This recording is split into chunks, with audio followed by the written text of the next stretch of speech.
विशेषकर मुझे मयूरभंज और बालेश्वर देखिए आसली बालेश्वर विभिन्न जगह को मुझे जाइए देखिली जलमग्न किसी जगह अच्छी जो जगार अत्यधिक वर्षा हवा कारण विभिन्न जगार जलमग्न हो ड्रेनेज करने समस्त व्यवस्था करा जाउछि एवं स्थायी प्रतिकार आम जो जो आवश्यकता अच्छी जो वाटर लगिंग पॉइंट गुड़ा आम मार्किंग कलु से वाटर लगिंग पॉइंट गुड़ा वर्षा पर आम ड्रेनेज सिस्टम त्वरान्वित गति करूँ तो बर्तमान जो परिस्थिति अच्छी सरकार राज्य सरकार जनसाधारण जीवन सुरक्षा पर प्रायोरिटी अच्छी माननीय मुख्यमंत्री और माननीय राजस्व मंत्री आपको अनुध्यान कर प्रभावित स्थान गुड़िक मिलित भाव में प्रशासन ओड्राफ एवं एनडीआरएफ अग्निशम बाहिनी आम डिपार्टमेंट समस्त डिपार्टमेंट प्राय मिसिकी आपको मॉनिटरिंग करुँच जो जगार जलमग्न होती निष्कासन हम ताकू देखुं ये जोर लगातार वर्षा कारण विभिन्न जगार जलबंदी होती से लोक माने जो जलमग्न स्थान रे लोक मान को केमती आणिकी सुरक्षित जगार रखाजिवो तापई प्रशासन पूरा लगी से खाद्य देवार व्यवस्था कराई एवं जमती जीरो काजुआलिटी हुए से सरकार संपूर्ण भाव में सचेतन अच्छा वास्तविक पक्षे बालेश्वर जिले में जमती वर्षा है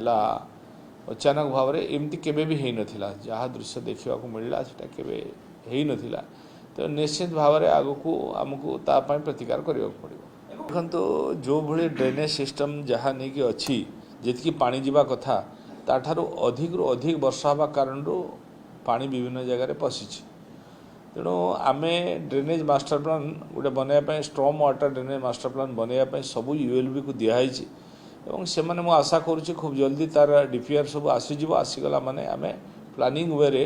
आर जो जी बड़ आवश्यकता पड़ो आम ड्रेन आगू करने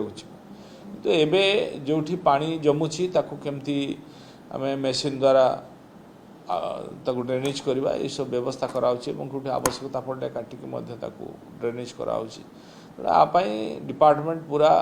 सतर्कतार सहित सब कथा को अनुध्यान कर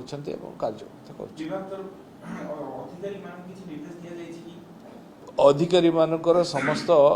छुट्टी न नहीं किसी न रही 24 घंटा अलर्ट रे और विभिन्न जगार तार ऑफिस खोलाई से माने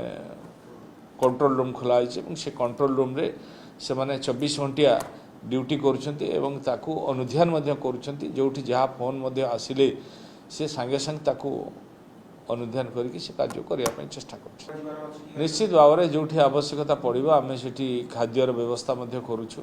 लाइटर व्यवस्था करुचु पीवा पानीर व्यवस्था करुचु जो एरिया गुड़ा पानी पशिबार संभावना बा पानी पशुची से जगार से लोक आणिकी सुरक्षित जगह रखा और खाद्य पेय पानी ये सब व्यवस्था डिपार्टमेंट को निर्देश दिखाई समस्त कथा कर